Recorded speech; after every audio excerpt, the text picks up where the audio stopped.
বৈশ্বিক নানা সংকটেও দেশের অর্থনীতি চাঙ্গা করছে প্রবাসীদের পাঠানো রেমিটেন্স, যাদের শ্রম ঘামের রোজগারে স্বস্তিতে বৈদেশিক মুদ্রার রিজার্ভ। দেশে পাঠানো রেমিটেন্সের পালে যে সুবাতাস লেগেছে তার সবচেয়ে বড় প্রমাণ সদ্য বিদায়ী জুন মাসে রেকর্ড পরিমাণ অর্থের যোগান। একক মাস হিসেবে গেল মাসে 254 কোটি 20 লাখ মার্কিন ডলার আসে প্রবাসীদের হাত ধরে, যা গত 4 বছরের মধ্যে সর্বোচ্চ। বাংলাদেশ ব্যাংকের হিসাবে জুন মাসে প্রতিদিন গড়ে রেমিটেন্স এসেছে 8 কোটি মার্কিন ডলারের বেশি। কিন্তু এই অর্থের যোগানদাতা বিদেশগামী কর্মীরা কি পর্যাপ্ত প্রশিক্ষণ নিয়ে প্রবাসে পাড়ি দিচ্ছেন? বাংলাদেশ পরিসংখ্যান ব্যুরোর আর্থসামাজিক ও জনমিতিক জরিপ 2023-এর তথ্য বলছে, প্রতি বছর প্রায় 90% কর্মী কোনো ধরনের প্রশিক্ষণ ছাড়াই বিদেশ যাচ্ছেন। কেননা দেশের বিভিন্ন প্রান্তে ছড়িয়ে থাকা প্রায় 100টিরও বেশি টেকনিক্যাল ট্রেনিং সেন্টারের বেশিরভাগই নানা সংকটে জর্জরিত। এসব ট্রেনিং সেন্টারের কোনোটির অবকাঠামো উন্নয়ন হলেও নেই পর্যাপ্ত প্রশিক্ষক, কোথাও প্রশিক্ষণার্থী থাকলেও নেই চাহিদা মাফিক সরঞ্জাম। 2007 সালে প্রতিষ্ঠিত প্রবাসী অধ্যুষিত নরসিংদীর ট্রেনিং সেন্টার তেমনই একটি। বর্তমানে নিয়োগ জটিলতায় ভুগছে প্রশিক্ষক সংকটে, রয়েছে ল্যাব ও শ্রেণীকক্ষের সংকটও।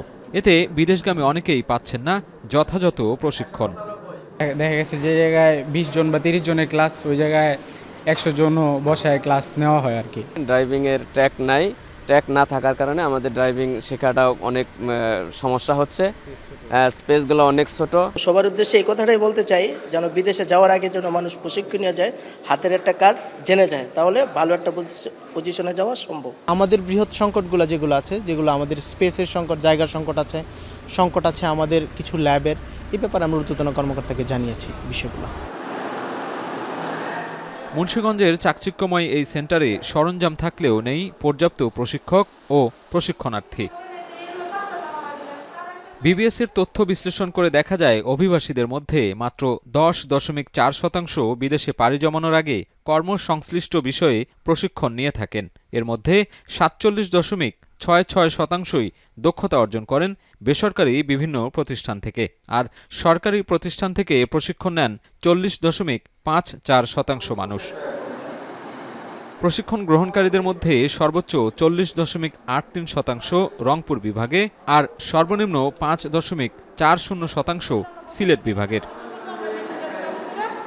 এদিকে বিদেশগামী কর্মীর সর্বোচ্চ 20.5% নির্মাণ সম্পর্কিত কাজের বিষয়ে প্রশিক্ষণ নিয়ে থাকেন, আর ড্রাইভিং ও মোটর মেকানিক ফিল্ডে 18.21% এবং হোটেল ও রেস্টুরেন্টে 11.95% সংশ্লিষ্ট ফিল্ডে কাজ করছেন।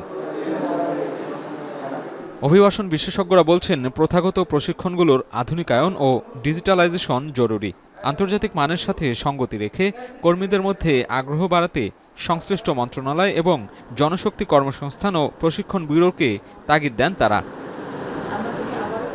তো শুধু বইয়ের ভাষা শিখলে আসলে হবে না, এবং 1 মাস 2 মাসে এটা শেখা যায় না।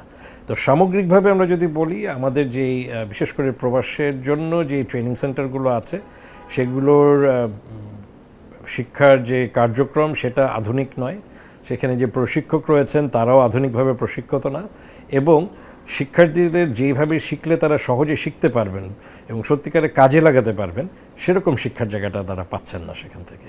সার্টিফিকেট না, আসলেই যে তার শেখাটা জরুরি এবং সেটা শিখলে যে ওখানে গিয়ে আসলে তার অনেক কিছুই তার সুবিধা হবে, এইটা কিন্তু তার নিজের মধ্যে তৈরি হয় না বা তৈরি করা হয় না। বিদেশগামী কর্মীদের দক্ষ করে তোলার দায়িত্ব বিএমইটির। তবে এ বিষয়ে জানতে চাইলে ক্যামেরার সামনে কথা বলতে আপত্তি জানায় তারা।